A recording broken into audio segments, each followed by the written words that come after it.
കഴിഞ്ഞ ദിവസം ഞാൻ എൻ്റെ സുഹൃത്തിൻ്റെ കൂടെ തൃശ്ശൂരിലൊന്ന് പോയി. ഒരു ആശുപത്രി കാര്യത്തിന് പോയതാണ്. അവിടെ ചെന്നപ്പോൾ അദ്ദേഹം പറഞ്ഞു, നമുക്ക് മരോട്ടിച്ചാൽ വരെ ഒന്ന് പോയാലോ എന്ന്. ഈ മരോട്ടിച്ചാൽ ഒരുപക്ഷെ നിങ്ങളൊക്കെ കേട്ടിട്ടുണ്ടാവും. 1-2 വർഷങ്ങൾക്ക് മുമ്പ് നല്ലൊരു വാർത്ത മരോട്ടിച്ചാലിൽ നിന്ന് നമ്മൾ കേട്ടതാണ്.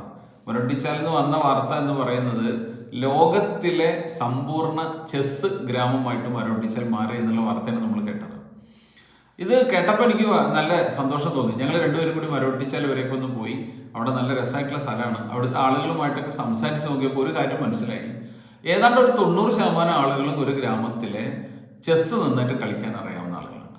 ചെസ്സ് കളി എന്ന് പറയുന്നത് കായിക വിനോദം അല്ല, ബുദ്ധി ഉപയോഗിച്ചിട്ട് കളിക്കേണ്ട ഒരു കളിയാണെന്നുള്ള എല്ലാവർക്കും അറിയാം.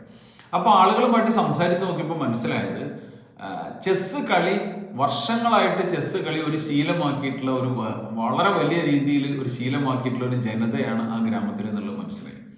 ചെസ്സ് കളി കൊണ്ടുള്ള ഗുണം എന്ന് പറയുന്നത് ബുദ്ധി കൂടും, ക്ഷമ വർദ്ധിക്കും, കാര്യങ്ങൾ മുൻകൂട്ടി കാണാനായിട്ട് സാധിക്കും, അതുപോലെ ഓർമ്മശക്തി, കുട്ടികൾക്കൊക്കെ ഓർമ്മശക്തി വർദ്ധിക്കും, കാൽക്കുലേഷൻ, കാര്യങ്ങൾ കണക്കൂട്ടാനൊക്കെ, അങ്ങനെ ഒരുപാട് ഗുണങ്ങളുള്ളൊരു ഗെയിമാണല്ലോ ചെസ്സ് എന്ന് പറയുന്നത്. ഈ ചെസ്സ് കളി കൊണ്ട് ഒരു ഗ്രാമത്തിൻ്റെ തലവര തന്നെ മാറ്റിയെടുത്ത ഒരു ഗ്രാമം എന്നുള്ള രീതിയിലാണ് മരോട്ടിച്ചാൽ ഇന്ന് നിൽക്കുന്നത്. സമ്പൂർണ്ണ ചെസ്സ് ഗ്രാമമായിട്ട് പ്രഖ്യാപിക്കപ്പെട്ടു മരോട്ടിച്ചാൽ. അവിടെ കൊച്ചുകുട്ടികളും മുതിർന്നവരും എല്ലാവരും ചെസ്സ് കളിക്കുന്നുണ്ട്. ഒരു ചായക്കടയിൽ, ചെറിയൊരു ചായക്കടയിൽ ഞങ്ങൾ ചെന്ന് കയറിയപ്പോൾ ചായ കുടിച്ചുകൊണ്ടിരിക്കുമ്പോൾ ആളുകൾ എന്ത് ചെയ്യുന്നു? ചെസ്സ് കളിച്ചുകൊണ്ടിരിക്കുന്നു. ചായക്കടയിൽ കുട്ടികൾ ചെസ്സ് കളിച്ചുകൊണ്ടിരിക്കുന്നു. അത് കാണുമ്പോൾ തന്നെ നമുക്ക് വല്ലാത്തൊരു അത്ഭുതം തന്നെയാണ്. ഇതിൽ ഞാൻ മനസ്സിലാക്കിയൊരു കാര്യം, 1-2 വർഷങ്ങൾക്ക് ശേഷം ഇപ്പോൾ 1-2 കാര്യങ്ങൾ എനിക്ക് അവിടെ നിന്ന് പിടികിട്ടി. അതായത് ഒന്നാമത്തെ കാര്യം, ജനങ്ങളിൽ വലിയൊരു രീതിയിലുള്ളൊരു മാറ്റം അവിടെ വന്നു. അത് പ്രധാനപ്പെട്ട ഒരു മാറ്റം എന്ന് പറയുന്നത് ആളുകളുടെ മദ്യാസക്തി കുറഞ്ഞു എന്നുള്ളതാണ്. അപ്പോൾ മരോട്ടിച്ചാൽ ഗ്രാമത്തിൽ ഒരുപാട് മദ്യപാനികൾ ഉണ്ടായിരുന്നു. ആളുകൾ കള്ളവാറ്റ് ധാരാളമായിട്ട് നടന്നിരുന്നു. ഒരുപാട് വീടുകളിൽ മദ്യപാനം മൂലം സ്ത്രീകൾ ദുരിതം അനുഭവിച്ചിരുന്നു. പക്ഷെ ഞങ്ങളവിടെ ഒരു 2 മണിക്കൂർ ഗ്രാമത്തിൽ ചെലവഴിച്ചപ്പോൾ ഞങ്ങൾക്ക് മനസ്സിലായ ഒരു കാര്യം, ആളുകളുടെ മദ്യത്തിനോടുള്ള ആസക്തി, മയക്കുമരുന്നിനോടുള്ള ആ ഒരു ഇന്നത്തെ തലമുറ എന്ന് പറയുന്ന മയക്കുമരുന്ന് ഉപയോഗിക്കുന്ന ഒരു വളരെ വലിയൊരു വിപത്ത് നേരിട്ടുകൊണ്ടിരിക്കുകയാണ്. പക്ഷേ ഈ മരോട്ടിച്ചാൽ എന്ന് പറഞ്ഞ ഗ്രാമത്തിൽ യുവാക്കളെല്ലാം ചെസ്സ് കളിയിൽ മുഴുകിയിരിക്കുകയാണ്.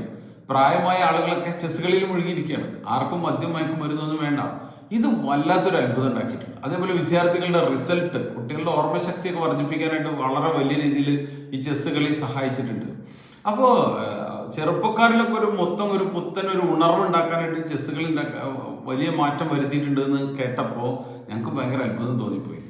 നമുക്ക് നമ്മുടെ നാട്ടിലൊക്കെ ക്ലബ്ബുകളൊക്കെ, പണ്ട് കാലത്ത് ധാരാളം ക്ലബ്ബുകൾ ഉണ്ടായിരുന്നു. പക്ഷേ ഇന്ന് ക്ലബ്ബുകളുടെയൊക്കെ എണ്ണം കുറഞ്ഞിട്ടുണ്ടോ എന്നൊരു സംശയം. ഈ ക്ലബ്ബുകളിലും സാംസ്കാരിക കേന്ദ്രങ്ങളിലും ഒക്കെ, വായനശാലകളിലൊക്കെ ഇത്തരത്തിലുള്ള അഡിക്ഷൻ ഉണ്ടാക്കി കൊടുക്കുക. അതായത് ഇതുപോലെയുള്ള നല്ല ബുദ്ധിപരമായിട്ടുള്ള ഗെയിമുകൾ, അത് മദ്യത്തിനും മയക്കുമരുന്നിനൊക്കെ അടിമപ്പെടുന്ന കുട്ടികൾക്കും മുതിർന്നവർക്കും യുവാക്കൾക്കൊക്കെ നല്ലൊരു ചികിത്സയായിരിക്കും ഇത്തരത്തിലുള്ള കാര്യങ്ങൾ. ഈ രീതിയിലുള്ള, അത് ക്രിക്കറ്റ് ആവട്ടെ, ചെസ് ആവട്ടെ, അതുപോലെ ഫുട്ബോൾ ആവട്ടെ, ഇങ്ങനെയുള്ള ഗെയിംസിലൊക്കെ കുട്ടികൾ വളരെ വലിയ രീതിയിൽ നമ്മൾ കുട്ടികൾക്ക് വഴിയൊരുക്കി കൊടുക്കുകയാണെന്നുണ്ടെങ്കിൽ ഈ മദ്യം മയക്കുമരുന്നൊക്കെ പുറത്ത് നിർത്താനായിട്ട് നമുക്ക് സാധിക്കും.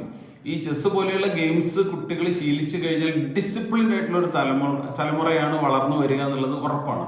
അപ്പോൾ ഈ ആൽക്കഹോൾ ഫ്രീ ആയിട്ടുള്ള ഒരു വില്ലേജാക്കി മാറ്റാൻ മരോട്ടിച്ചാലിന് സാധിച്ചിട്ടുണ്ടെങ്കിൽ നമ്മുടെ നാട്ടിലെ ഓരോ ഗ്രാമത്തിലും ക്ലബ്ബുകളും വായനശാലകളും അതുപോലെയുള്ള സാംസ്കാരിക കേന്ദ്രങ്ങളും ഒക്കെ ഇതുപോലെയുള്ള ഈ നല്ല നല്ല ഗെയിമുകൾ കുട്ടികളെ പരിശീലിപ്പിക്കുകയാണെന്നുണ്ടെങ്കിൽ, ചെറുപ്രായത്തിൽ തന്നെ പരിശീലിപ്പിക്കുകയാണെന്നുണ്ടെങ്കിൽ ഈ വളർന്നു വരുന്ന തലമുറ വളരെ ഗംഭീരമായിട്ടുള്ള തലമുറയായിട്ട് മാറും എന്നാണ് എൻ്റെ അഭിപ്രായം.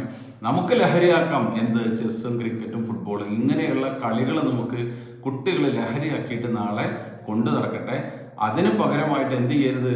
ഈ കുട്ടികൾ കണ്ടെത്തുന്ന ഇന്നത്തെ ലഹരി ഒരു കാരണവശാലും തുടരുത്. അതിനു പകരം ഇത്തരത്തിലുള്ള ലഹരികൾ കുട്ടികളെ നമുക്ക് പ്രോത്സാഹിപ്പിക്കാം. കുട്ടികൾക്ക് അതിന് നമുക്ക് നല്ല വഴി ഒരുക്കി കൊടുക്കാം. Thank you so much.